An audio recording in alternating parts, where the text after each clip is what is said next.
At 7:30, we got NC State, who's 2-1, traveling to Virginia, who's 0-3. NC State favored by 9 on ESPN. Brennan Armstrong has had a weak showing in his first 3 games as a Wolfpack. Gone 66 of 105, thrown for 679 yards, 3 touchdowns, 3 interceptions.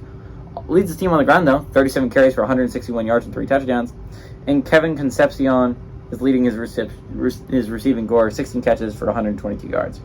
Anthony Calandria has had 45 catches for 72 yards, 652 yards, 45 of 72, thrown for 652 yards, 3 touchdowns to 4 interceptions. Paris Jones had 26 carries for 87 yards and 2 touchdowns on the ground. And Malik Washington had 18 catches for 289 yards and a touchdown. NC State leads the series all time, 36-22. Last 2 games have gone to NC State in 2018 and 2020.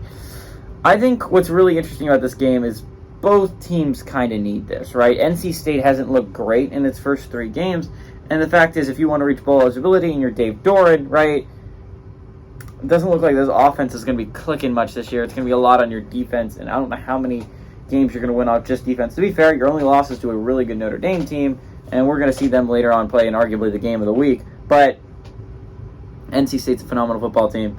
I would be very surprised if the Wolfpack have one of the best defenses in the entire college football.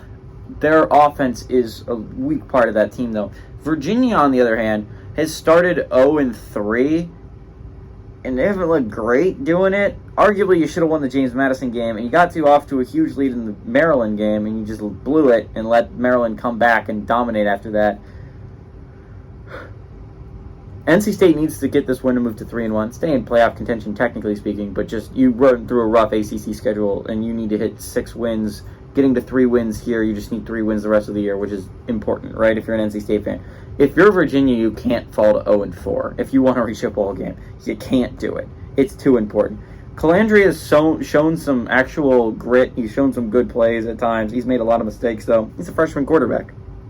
What do you expect? I'd be interested to see if Tony Muskett eventually overtakes this starting role. It'll be interesting. Anthony Calandria hasn't been playing awfully through his first 2 games as a Virginia starter. One of the games against James Madison was a rough one that the team blew late, but he did put up a good amount of points in that one, and he had a good start in the Maryland game before Maryland's defense started to try and figure him out. I still think NC State's a much better football team. I think NC State's defense is going to wreak havoc against the young QB. Give me NC State to win and cover on the road.